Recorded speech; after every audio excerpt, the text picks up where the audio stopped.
It was pouring heavily this afternoon.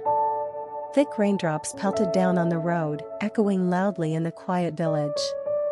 The street was deserted, save for the sound of water rushing through the drainage ditch and the wind howling through the overgrown bushes along the path.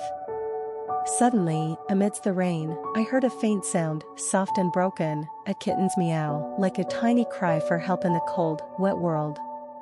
I stopped and turned toward a small trash pile near the edge of the canal. The sound was coming from there. I hesitated for a moment, then carefully made my way down the slippery path, where wild grass grew thick and my feet sank into muddy water. And then, in the soaking wet grass, I spotted a tiny kitten, so small, its fur drenched and caked with mud, crawling weakly and meowing loudly. It was trembling, eyes still shut tight, probably only a few days old.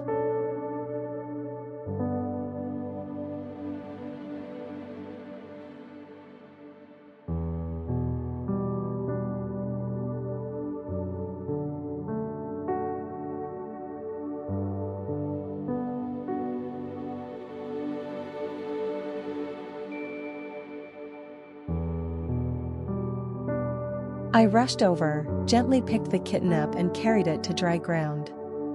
I pulled out a clean, dry cloth from my bag and began wiping it down. Just as I thought I was done, I heard another meow nearby. My heart skipped a beat. I quickly looked around, placed the first kitten safely in my basket, and dashed toward the dense shrubs where the sound came from. Thankfully, I found the second kitten there, just as tiny, its body shaking uncontrollably from the cold.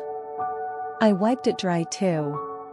All I had with me was a bit of rice I had just bought from the market. I quickly took it out, placed it into a small tray I always carry for strays, and offered it to the kittens. They were so hungry that just the smell of food made them lift their tiny heads and suckle as if it were the best meal they'd ever had. Looking at those two tiny, shivering bodies in my hands, my heart felt like it was being squeezed. The rain kept falling, and I wondered, if I walked away now, would anyone else come for them? Would they even survive the night?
So, I took both of them home.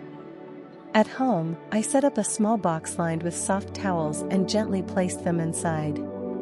I warmed some milk, drew it into a syringe, and fed them drop by drop.